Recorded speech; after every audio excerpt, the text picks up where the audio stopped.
徳川家康が最も信頼した武将をご存知でしょうか。織田信長、豊臣秀吉もまたその武勇を高く評価していました。それでは前半を聞いていきましょう。戦国時代には数多くの名将がいました。本田忠勝は1548年三河国に生まれた。本田家は代々松平家に仕える家柄だった。松平家とは後の徳川家である。忠勝もまた幼い頃から家康に仕える運命を背負っていた。二人は同じ乱世を生きた。主君と家臣として生涯を共に歩むことになる。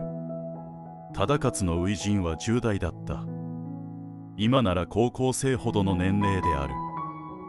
だが戦国は若さを理由に戦場を免れる時代ではなかった。忠勝は若くして武勇を示し始める。やがて徳川四天王の一人に数えられる存在となった。酒井忠次、榊原康政、井伊直政、そして本田忠勝、徳川家を支えた重臣たちである。忠勝には象徴ともいえる名僧があった。その名はトンボ切り。穂先に止まったトンボが真っ二つになったという逸話から名付けられた。もちろん伝説も含まれているだろう。だが人々はそれほど鋭い槍だと信じていた。忠勝は常にトンボ切りを携え戦場へ出た。さらに巨大な勝の脇立ち兜、鹿の角の兜だ。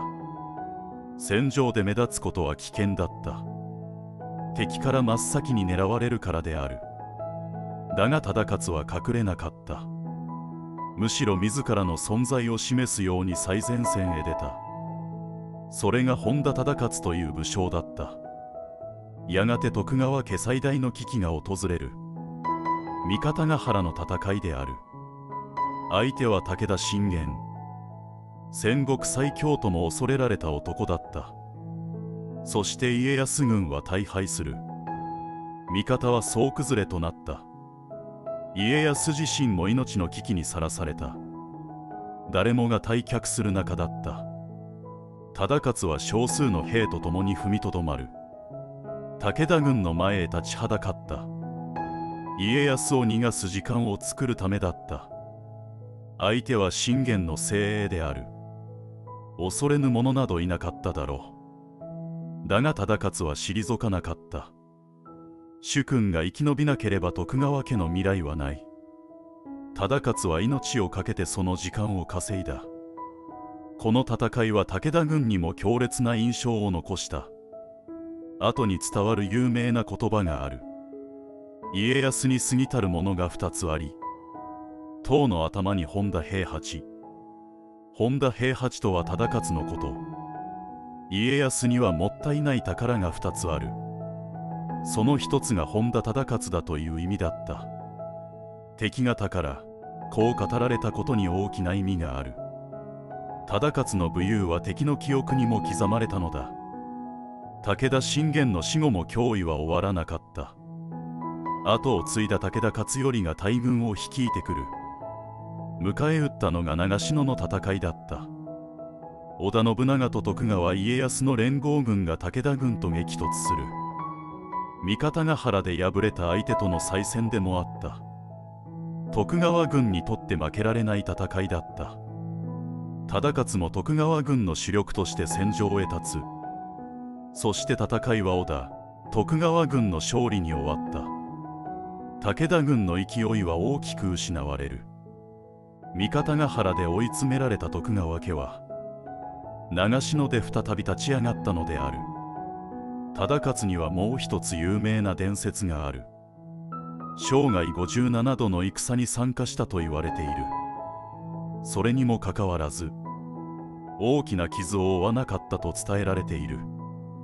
戦国武将の体に傷が残るのは当たり前だった。命を落とす者はさらに多かった。そんな時代を忠勝は生き抜いた。生涯57戦、大きな傷を負わなかったと言われる男。本田忠勝は戦国最強と呼ばれた理由が少しわかる気がします。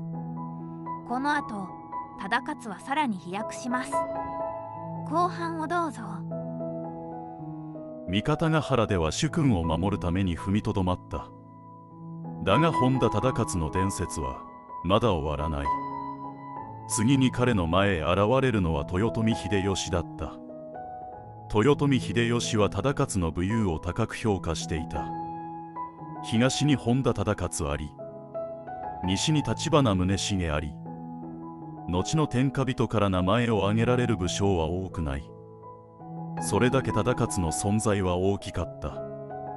そして迎えたのが小牧長久手の戦いだった。家康と秀吉が直接戦った数少ない戦いである。相手は豊臣秀吉。当時の日本で最も勢いのある人物だった。兵力では秀吉軍が圧倒的に有利だった。多くの武将たちが秀吉に従っていた。徳川軍にとって苦しい戦いだった。それでも忠勝は前へ出る。勝の兜を掲げ、敵から最も見える場所へ進んだ。目立てば真っ先に狙われる。それは忠勝自身が一番わかっていた。だが隠れなかった。むしろ堂々と姿を見せた。本田忠勝がいる。それだけで味方は奮い立ったと言われている。一方で敵兵たちは警戒した。忠勝の名はすでに全国へ広がっていたからだった。小牧長久手でも忠勝は最前線で戦い続けた。やがて秀吉と家康は和睦する。天下の形が決まっていく中で家康を支え続ける日々が続いた。やがて秀吉は天下人となる。その時代を忠勝は徳川家の武将として生きていた。そして1598年、豊臣秀吉が亡くなる。天下の均衡が崩れた。多くの武将たちが動き始める。本田忠勝もまた家康のそばにいた。そして1600年、関ヶ原の戦いが始まる。天下分け目の戦いだった。東軍の総大将は徳川家康。10代で仕え始めた主君。三方ヶ原では武田信玄と戦った。小牧長久手では豊臣秀吉と戦った。そして今、家康は天下をかけた最後の戦いへ向かっていた。忠勝もまたその傍らにいた。忠勝にとっても最後の大勝負だった。若い頃から支え続けた主君を天下人にする。そして忠勝らの活躍により東軍は勝利する。家康は天下人となった。若き日に仕え始めた主君がついに天下を取ったのである。忠勝はその瞬間を見届けた。三河の一武将として始まった人生だった。だが最後には天下人を支えた武将となった。やがて戦の時代は終わっていく。日本は江戸時代へ向かった。忠勝も戦場へ立つことは少なくなる。だがその名は消えなかった。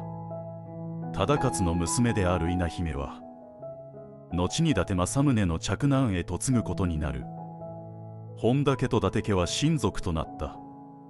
戦場で築いた名は戦の外でも受け継がれていったのである。1610年、本田忠勝は亡くなった。63歳だった。戦国時代を生き抜いた男だった。生涯57戦で大きな傷を負わなかった男。勝の兜を掲げ、トンボ切を手に戦場を駆け抜けた。敵から称賛され、主君から信頼され、最後まで徳川家を支え続けた。だからこそ400年以上経った今も語り継がれている。本田忠勝、戦国最強と呼ばれた男である。本田忠勝は本当に強かった。57回も戦って大きな傷さえ負わないなんてすごい人物ですよね。それでは次回の主役でお会いしましょう。